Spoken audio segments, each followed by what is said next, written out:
Wanted to talk to you about the Portland Fire, the return of the WNBA to this market. Um, how exciting is it to you because you follow the NBA I mean the WNBA pretty closely? How exciting is it for you to see a team back in Portland? When I was growing up, I wanted to be a WNBA player. And the reason for that was the Portland Fire, and the reason for that was the Houston Comets and everything that was going on in the, late 90s, early 2000s around women's basketball. And, it's just very exciting. It's very opportune that I come back and started the Daily W, a women's sports media brand 12 months ago, almost to the day. And we get an expansion team in the city that I grew up in, and that inspired me to follow and love women's sports. So it's a phenomenal time for women's basketball and for women's sports as a whole. And I think Portland is the perfect market, and I think will be one of the top markets for all of women's sports as a whole. So it's just a great moment for that legacy team that happened, and got me excited about women's basketball to come back, 20 something years later. Yeah. Did you pay attention to the draft closely and what the Fire did? We felt like they were going to Yeah. go for a European player, but I know a lot of the fans are disappointed that they didn't pick one of the college players that they had been watching, especially during the tournament. Yeah, I think that's the struggle, right? Fans want somebody that they can latch onto and know right away, right? Like you see that with the Seattle Storm and Flage. Flage has a pedigree of excitement at LSU, and she comes in and steps in, and fans already have that name recognition. Vanya comes over, the GM of the Portland Fire. She comes over where she was the VP of basketball ops for the Golden State Valkyries. That was sort of the model that she brought over. A lot of international players, a lot of players that they draft and stash. You saw that with Justa Yoshida, and they left her in Lithuania. They did the same thing with Ayana Martin, who's over in Spain. So there's a lot of players that fans won't know, and I think that that's something that they want to develop. And foreign players in general are going to have a little bit more experience playing at the pro level than some of these college players already. I understand it from the fans' perspective, though, truly. It would have been nice to have one marquee player that you could at least rally behind, that fans around the country and in Portland already know from the college game. That was just never going to be what Vanya did, though. Yeah, yeah. Were you at the draft party by chance? I wasn't, no, but I have a couple of colleagues that were there live tweeting that the air got left out of air left the room when Ayana Martin was selected, and there were other players still on the board like Flage, Yeah. and that weren't selected. Yeah. When you look at this team and Vanya had a lot of success being one of the people to craft the team with the Valkyries. And what do you feel like the ceiling is going to be for this team? Because the Valkyries kind of blew everything up by making it into the playoffs last year, and there are some folks who would say, "Well, that's the standard now. Even if you are an expansion team, what do you think we should be looking at for this team?" Well, I think that the expectations for the Fire are not should not be the same expectations for what we saw with the Valkyries. That was a lightning in the bottle scenario. You had two players in Golden State that were in the running for most improved player, and one in Veronica Burton that did win most improved. So that's just a totally different scenario. You've got Carla Late, and she comes over from Golden State. She's going to be the one running the offense. You saw what she was able to do against the Sparks. She had, I think, 11 points in that game, but that's going to be tough sledding for a young player to have to run a team right away. Haley Jones is there. She's bounced around, found a home in Dallas. Like, she was not a marquee player as well. Bridget Carlton is the player that I think everybody is the most excited about. 7-year vet, comes over from the Minnesota Lynx, 3-point sniper. I think she's going to be able to do a lot of things, put the ball on the floor. But none of these players are going to be the go-to bucket getter that we saw even with Golden State and that offense that they have where everybody was sort of sharing the rock. To me and to those who cover the WNBA in Portland,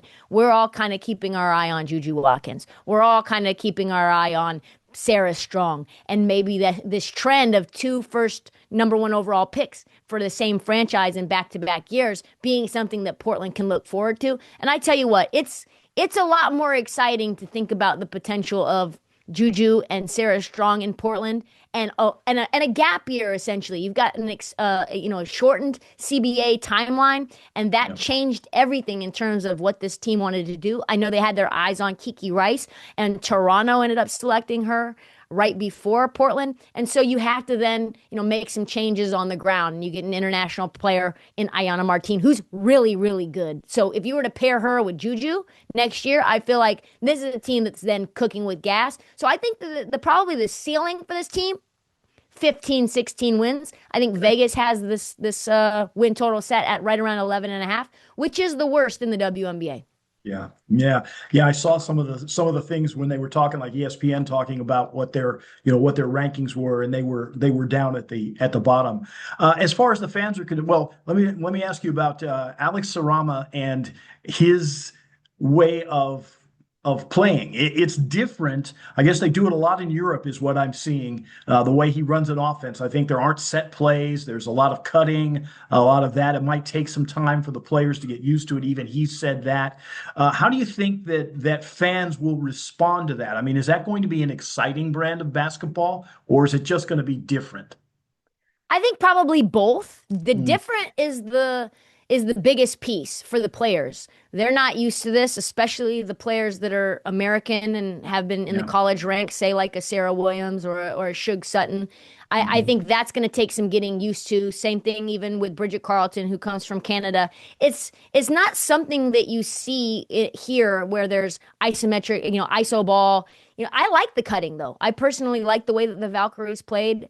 But the biggest issue that I have, and that other WNBA pundits have, is this hockey substitution where you play 4 or 5 minutes at a time at full go and then you get subbed out. That's really hard for star players to get into a rhythm with. We see this with Memphis on the NBA side and some of the revolt that star players like John Morant had. I'd like to get into the rhythm. I'd like to play 8, 9 minutes at a time and then get my break at specific times I'm used to. I'm very curious to how this is going to work on the W side. And I know that Alex was actually in the running for the Memphis head coaching job for this exact same reason. So I think it's going to take some time. I'm still skeptical of the hockey substitution approach, but I do like this read and react methodology where it's not just set plays that you can manipulate the defense and understand what the defense is going to do and be Yeah. able to have a lot of moving and cutting. Mm. Yeah, that's interesting. I hadn't realized sort of the hockey substitution. Would you think that, people are used to seeing someone who's a big time scorer on whatever team they follow? Would you think, because Bridget Carlton, she's the biggest name, but she's never averaged in double figures points wise. Would you think that maybe we're not going to see someone who's going to be a, 15 or 20 point a game person? Yeah, I think that's right. I think you're just going to Mm. see probably 4 or 5 players in double figures, and you're going to have role players that need to step up as well. I think Geisel Soder, she has a lot of potential. She's that 6'4" German center. She played in the Olympics for the Paris team, I want to say. Or I mean, excuse me, for the German team. So I like her game. I like Carla Late's game. I like Kaylee Jones's game. But no, I don't see there being a star player, a go-to player who's going to average 20. And I think for fans, that's something that's going to be hard to, wrap your head around. Hmm. Hmm. As far as having a team back in Portland, I know because you're from here, you see what Portland's been like. The city, the downtown part of the city, has really struggled in recent years. Do you see the WNBA team as something that can maybe help revitalize downtown Portland? I think that I somewhat challenge that premise. I Mm. go downtown and it seems fine, like to me. I Yeah, know that there's a big stereotype that it's a lot of homeless, but when I was in high school in the early 2000s, there was a lot of homeless there then. And I know mm, that the pandemic ended up, being very challenging for the city of Portland and the yeah, downtown area. And I did come back and stay right in the middle of downtown at the Kimpton, and it was pretty rough then. But if you go outside in the middle of the day in downtown Portland now, it's not any different than it was in the early 2000s when I yeah. was going down there on the Pioneer Square steps. So I somewhat challenge the premise that Portland has fallen off and the downtown area is as rough as people say it is.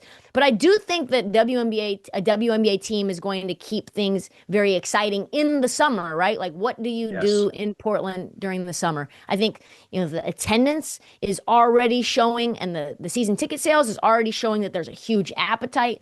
I think the fact that we have the sports bra up and running and that it's expanding nationwide is a blueprint that women's basketball has a massive level of interest, and women's sports as a whole has a lot of interest.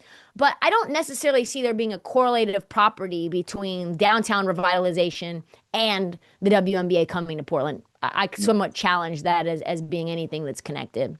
What do you think the attraction is to women's basketball? Why are people so excited about it?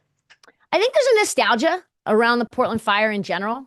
I think what you've seen with the Portland Thorn shows that there's a huge appetite for women's sports here in the city of Portland. Portland's obviously very liberal city, a city with a massive LGBTQ population, and that level of representation and the type of success that the Thorn have already won a championship. That shows you, and it's the same ownership group, right? You've got Yeah. the Raj group owning both of those two teams. You've got the synergy between the soccer and the basketball in terms of the training facility that they're going to Mhm. share. So I think you see a boom for women's sports. You see Portland is a huge sports market in general, right? There's not that many things that we have to do outside of sports here. There's not clubs and nightlife that normal big cities have. We really do stick to our sports teams, whether that's the Blazers or the Timbers or the Thorn, and now I think the Fire is going to be that as well. And so you've got, I think, a few different things in the gumbo that make this the perfect storm. And the fact that we're going, in my opinion, going to continue to sell out games despite losing. Yes. And that style of basketball, I think, will be fun to watch as these young women develop. And I think for Nika Mule, when she comes back, she's a very exciting player when she ends up getting healthy. I love that move. And again, just stick around, Portland. When Yeah. when Juju Watkins or Madison Booker, because Madison Booker is another amazing Yes. talent. If Portland gets either one of those two players, this team's set for a decade or more. Okay. Um, you have anything else that you want to share with us? I mean, just follow the Daily W for all women's sports news Yeah. and original content. We're going to be putting out some very exciting exclusive content in the following months for the WNBA, not just with the Portland Fire, but with the Connecticut Sun. So just keep an eye on that and go Fire.